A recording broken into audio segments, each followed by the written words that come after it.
Hey, I'm Keith St. John, and I'm a singer here at Raiding the Rock Vault in the Hard Rock Cafe. Folks would know me from the bands Montrose, which I was in for about 12 years. The band Burning Rain, which started in 1999.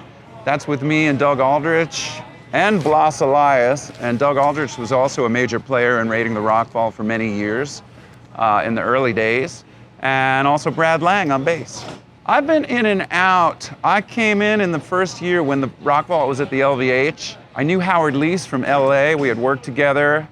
I sang on one of his records, and I also sang sometimes live with Howard in the Howard Leese Brigade. And he was the MD, meaning musical director of this show, for many years, many years. And he just called me out of the blue one day to come and sub in.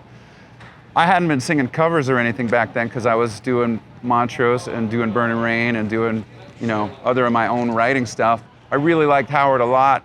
I didn't even really know what the show was about. He just told me, can you come out here and sing some nights on this? And I did, and it was really cool. It was over at the Las Vegas Hilton, which I think is in that direction as we sit right now, which is the old Elvis Hotel.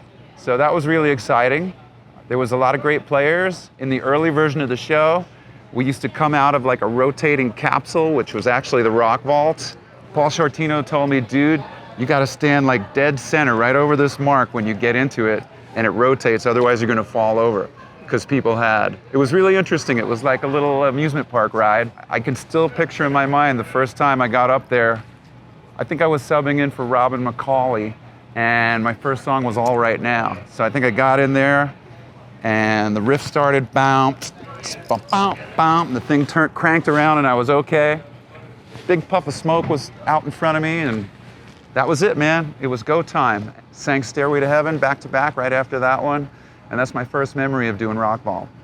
In this show right now we're doing, I think, the opening and closing is always super exciting, just that energy the audience has right when it starts out, right at the beginning of My Generation, which is the first song.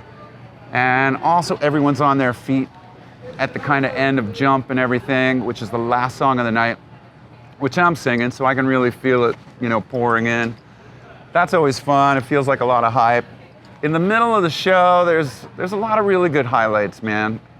The end of Stairway, when the audience chants together and they sing the ending of the song, when it gets to And She's Buying a Stairway to Heaven.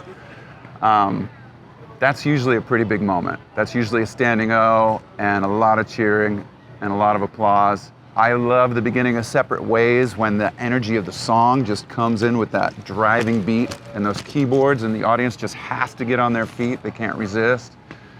There's a lot of good songs, man. You can't really go wrong. I mean, it's all classic. I mean, the beginning of We Are Champions, that's such a staple in rock and roll.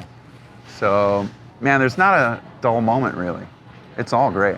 Almost any male rock singer that sings anything with some range to it or bluesy had to be influenced by Robert Plant and Led Zeppelin.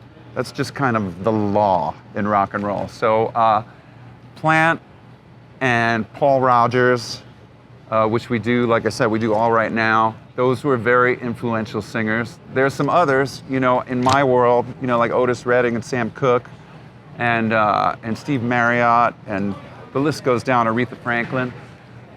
We can't do them all. There's so many great bands, and there's only so much time. We're already over time with the songs we're squeezing in. But I would say those are the most important influences in the show. Oh, and Mick Jagger. I mean, he's the original rock star, right? He's the original, that's how you move, that's how you talk. And none of us can do that because he was an English guy trying to imitate like a Southern drawl, selling it back to Americans. So what I would say is it's a walk through the history of rock and roll from the mid-'60s to the mid to late '80s. Very much so. It starts out with The Who and Jimi Hendrix and the Rolling Stones, and you segue into Zeppelin and Kansas and Fleetwood Mac and the real big '70s icons, and you wind up at the end in the '80s with Bon Jovi, Def Leppard, and Van Halen. So that's my take. Hey, you guys, come and see Raiding the Rock Vault at the Hard Rock Cafe right here on the Las Vegas Strip.